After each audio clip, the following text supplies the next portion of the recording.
বাবা আর তার ছোট্ট ছেলে মিলে মানুষের দ্বারে দ্বারে গিয়ে দাওয়া পৌঁছে দিতেন। মানুষকে বোঝাতেন আল্লাহ সম্পর্কে, মানুষের জীবন মরণ, আখিরাত সম্পর্কে। প্রতি জুমাবার ছিল তাদের দাওয়ার কাজে বের হবার দিন। তুষারপাতের দেশ, বৈরী আবহাওয়া। এমন জুমাবারে ছোট্ট ছেলেটা তার বাবার কাছে এসে বলল, আব্বু চলো, আমি কিন্তু প্রস্তুত। বাবা অবাক হয়ে বলল, কোথায় সোনা? কেন, আজকে জুমাবার না? আজ না আমাদের দাওয়াত কাজে বের হবার কথা?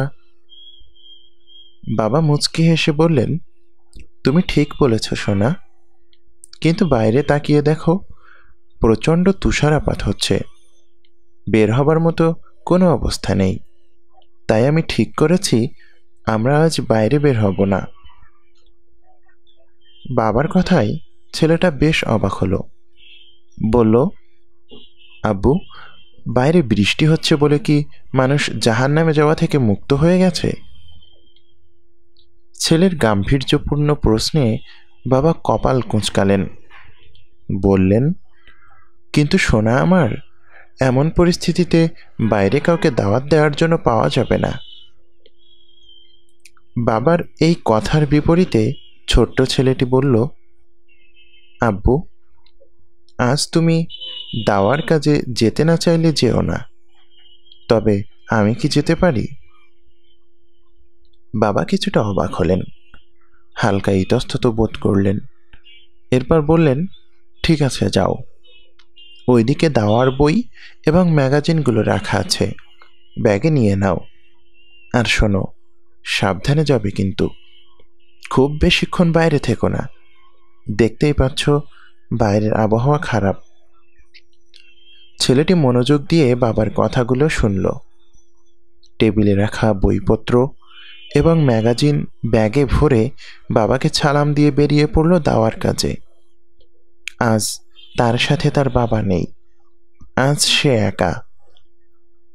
এরকম তুষারপাতের মধ্যে রাস্তায় হেঁটে হেঁটে সে দাওয়ার বই এবং লিফলেটগুলো বিলাতে লাগলো মানুষের কাছে। যাকেই পাচ্ছে তার হাতে একটি করে কপি ধরিয়ে দিচ্ছে। এভাবে কাটলো 2 ঘন্টা।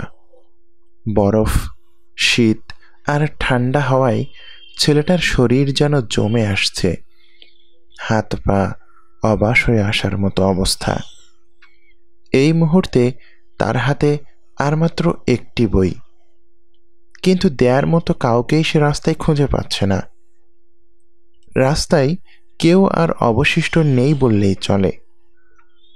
সে অনেকক্ষণ অপেক্ষা করল, যদি কেউ একজন আসে, কিন্তু না, কেউ এলো না। সে মোড় ঘুরে যেদিকে ফিরল তার সোজাসুজি একটি বাসা দেখা যাচ্ছে। সেই বাড়িটার কাছে এসে দাঁড়ালো সে। শীতে তখন সে থরথর করে কাঁপছে। সে বাসার কলিং বেল বাজালো, 1 বার, 2 বার, 3 বার। কারো কোনো সাড়া শব্দ নেই। সে আরো কিছুক্ষণ অপেক্ষা করল, আরো কয়েকবার কলিং বেল বাজালো, দরজায় কড়া নাড়ল, কিন্তু কোনো সাড়াই মিলল না। হতাশ হয়েছে চলে আসার জন্য সামনে পা বাড়ালো, কিন্তু কি এক অদ্ভুত টানে যেন সে আবার কলিং বেলটার কাছে এলো। এসে আবার সে কলিং বেলটি বাজালো এবং দরজায় ধাক্কা দিল। তার কেন যেন মনে হচ্ছে ভেতরে কেউ আছে। একটু পরে ভেতর থেকে আস্তে করে দরজাটি কেউ একজন খুলল। ছেলেটি দেখল তার সামনে একজন মধ্যবয়স্ক ভদ্রমহিলা দাঁড়িয়ে আছে। মহিলাকে দেখেই ছেলেটি ফিক করে হেসে ফেলল, যেন শীতে শরীর জমে যাওয়ার সব কষ্ট সে মুহূর্তেই ভুলে গেছে। মহিলার দিকে তাকিয়ে ছেলেটি হাসি মুখ করে বলল, আন্টি, আপনাকে বিরক্ত করার জন্য আমি খুবই দুঃখিত।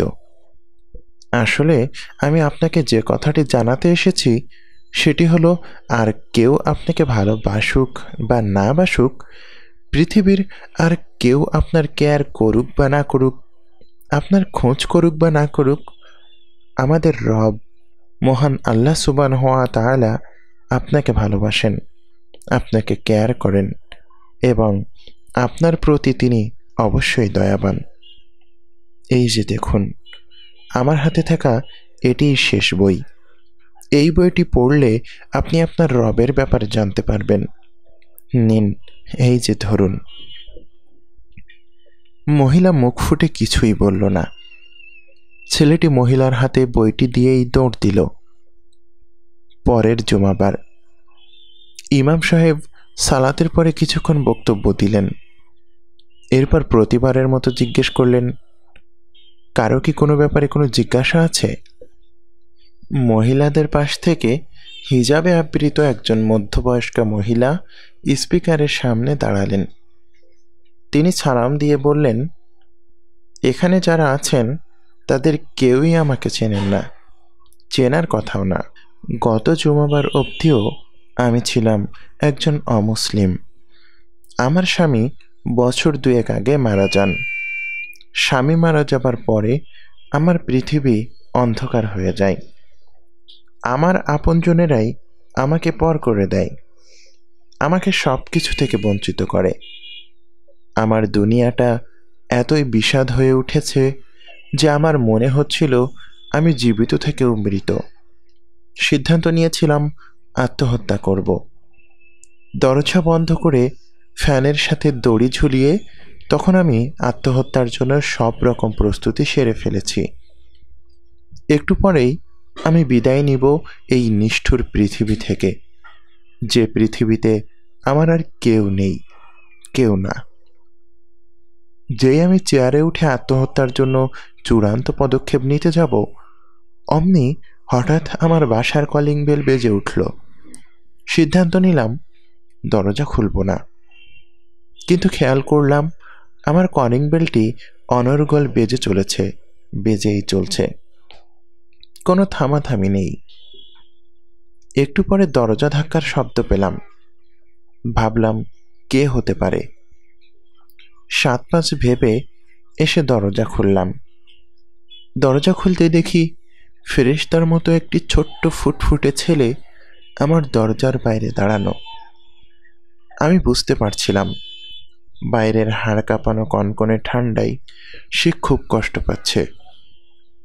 তবুও আমাকে দেখে সে মিষ্টি একটি হাসি দিয়ে বলল, আন্টি, পৃথিবীর কেউ আপনাকে ভালো না বাসলেও একজন আছেন যিনি সত্যিই আপনাকে ভালোবাসেন এবং আপনার কেয়ার করেন। এরপর আমার হাতে একটি বই ধরিয়ে দিয়ে সে বিদায় নিল। সে চলে যাবার পর আমি বইটি হাতে নিয়ে ঘরে ঢুকলাম। আমার টানানো দড়ি তখনও ফ্যানের সাথে ঝুলছিল। আমি আগ্রহবশত বইটি উল্টালাম। খুব মনোযোগ দিয়ে বইটির প্রথম পাতা থেকে শেষ পাতা পর্যন্ত পড়ে ফেললাম। এরপর আমি লাথি দিয়ে আমার আত্মহত্যার জন্য প্রস্তুত করা চেয়ারটাকে ভেঙে ফেললাম। হেঁচকা টানে ফ্যান থেকে দড়িটি ছিঁড়ে ফেললাম। সেসবের আর দরকার নেই আমার, কারণ খুব ভালোভাবে বেঁচে থাকার জন্য যথেষ্ট উপকরণের সন্ধান ততক্ষণে আমি পেয়ে গেছি। সেদিনই আমি কালিমা পাঠ করে ইসলাম গ্রহণ করি। মহিলা বলে যেতে লাগলো, মোহতারাম, ছোট্ট ছেলেটার দিয়ে যাওয়া বইটার পেছনে আমি এই মসজিদের ঠিকানা পেয়েছি, তাই আজ এখানে ছুটে এসেছি। আমি কেবল সেই ছোট্ট ছেলেটাকে একবার কপালে চুমু খেয়ে একটি ধন্যবাদ দিতে চাই, এই জন্য যে একদম ঠিক সময়ে সব কিছু শেষ হয়ে যাবার ঠিক একটু আগেই সে আমাকে চিরস্থায়ী জাহান্নামের আগুন থেকে বাঁচিয়ে দিল। ঘটনা শুনে উপস্থিত জনতা হু হু করে কাঁদতে শুরু করল। ইমাম সাহেবের সামনের আসনেই ছোট্ট ছেলেটি বসেছিল। ইমাম সাহেবও অঝোর ধারায় কাঁদতে শুরু করলেন এবং সামনে বসে থাকা তার 10 বছরের ছোট্ট ছেলেটিকে কোলে নিয়ে চুমু খেতে লাগলেন। মনে হচ্ছে এমন গর্বিত পিতা বোধ করি পৃথিবীতে আর একজনও নেই। একটি বিদেশি গল্প থেকে অনুদিত।